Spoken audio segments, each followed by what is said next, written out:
But it was really nice and I enjoyed living there for the 2 weeks. It kind of made me feel like I was almost like radioactive or some dangerous type thing, like masks and gloves and stuff like that, so I always felt pretty safe. But here, with what I paid here for 140만 won,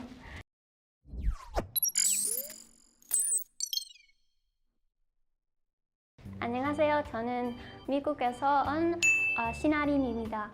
한국 나이로 23살인데 미국 나이로 21이에요. 한국에 2주 전에 와서 이제 막 쿼런틴에서 나왔습니다. 반갑습니다. 제가 인턴십 하러 왔어요. 그 서울대학교 옆에 그 작은 컴퍼니인데 제 꿈에서 하고 싶은 일이라서 as soon as I found it, I knew I had to come to Korea to pursue it. 오늘은 제 격리시설에 있는 경험이 설명하겠습니다. 첫 번째가 the hotel was really nice. I think it was a four-star hotel. It was so pretty, and even though I was just stuck in my room the whole time, it didn't really feel like much because I could see out the window and there was like all these pretty boats in the sea and everything like that. And the beds were bigger than what I have at home. There was actually 2 of them, so I had like 1 table bed and 1 normal bed. They were really considerate too, because they gave me like the stretchy exercise bands when I first arrived, so I could exercise. I don't really do that, but it was really nice of thought. So this is the photo that I took when I first got there, and it was super clean and really nicely organized, and they said like all the sheets were super new for me and like everything like that. But it was really nice and I enjoyed living there for the 2 weeks. Secondly, the food at the facility was really nice. When I first arrived, they gave me a bunch of paperwork, but they had it in English and Korean, so it was really accommodating. This is the Korean version, but you can see that they have different options for food. So you could do halal, or vegetarian, or yangsik, or hansik, like a Western or Korean style food. So it was really accommodating in that sense. So even if you're a certain religious background or certain dietary restrictions, it was all accommodated in this facility. Every day they gave 3 meals, breakfast, lunch, and dinner, and it was really, honestly, huge portions. I could never finish all of it personally, and then I always had leftovers.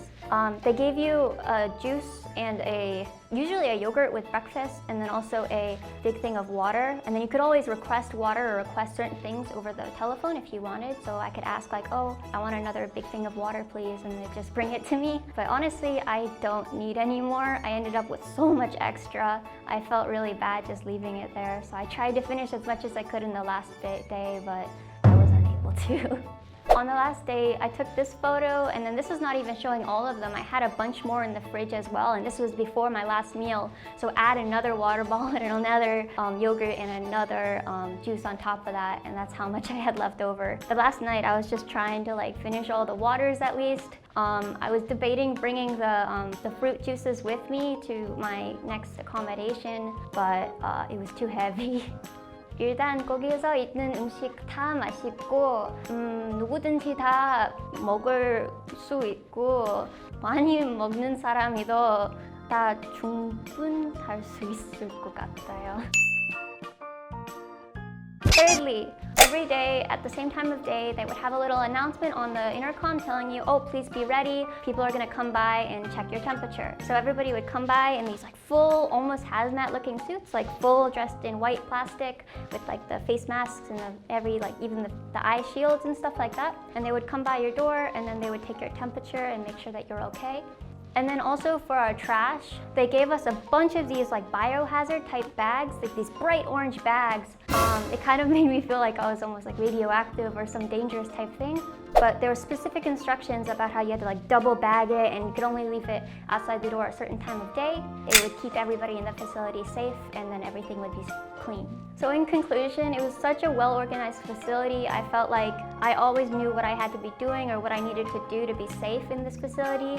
Even from the beginning, all the way from when I arrived in the airport, the people were so helpful and they gave me like a name tag so they could spot me even if I didn't know how to say it in Korean. And they marked my passport so they would know where I need to go. They escorted me to a bus and then they brought me straight to the facility. Everybody was always like really clean and making sure to have like appropriate masks and gloves and stuff like that, so I always felt pretty safe. Fourth, I think that this facility is so much cheaper than I was expecting. Like coming from America, everything regarding the virus or being safe about that is pretty expensive, and honestly the COVID test isn't the easiest thing to find. But here, with what I paid here for 140만 won, it was really all-inclusive. Like, it included the bus rides there and back to where I needed to go. It also included the actual COVID test itself, which might not be surprising to Koreans, but to Americans, that's pretty surprising because it's kind of hard to get. And then that's including me living in a 4-star hotel for 2 weeks, and then also 3 meals a day. And then they also kept checking on my temperature to make sure I was safe the whole time. And I knew that if I ever got sick or if I ever felt anything, that they were right there ready to help me if I needed it. My life in general in the quarantine facility was a little boring, to be honest, but that's a given when I can't really see people. But I ended up working remotely for my internship, so I was pretty productive. I'm also taking some online classes right now that filled up a lot of my time. I also have a Switch, so I spent a lot of time on Animal Crossing and other games. I tried to practice Korean, but it's really easy to be lazy when nobody's telling you what to do. Overall, I felt really comfortable and safe in the facility. So even if it was boring in a sense, it was boring because I felt safe. I didn't feel in any danger. I didn't feel that there was anything that was gonna go wrong. So I could just relax all day, do my homework, do my work for the internship, only worry about that instead of having to worry about, oh no, I might get sick, or oh no, this or that's gonna happen, or oh no, what's gonna happen. 네, 오늘은 제가 한국의 격리시설에서 지내면서 놀았던 점들에 대해 얘기해봤는데요. And if you like this video, please like and subscribe, and I'll see you in the next video. Bye bye.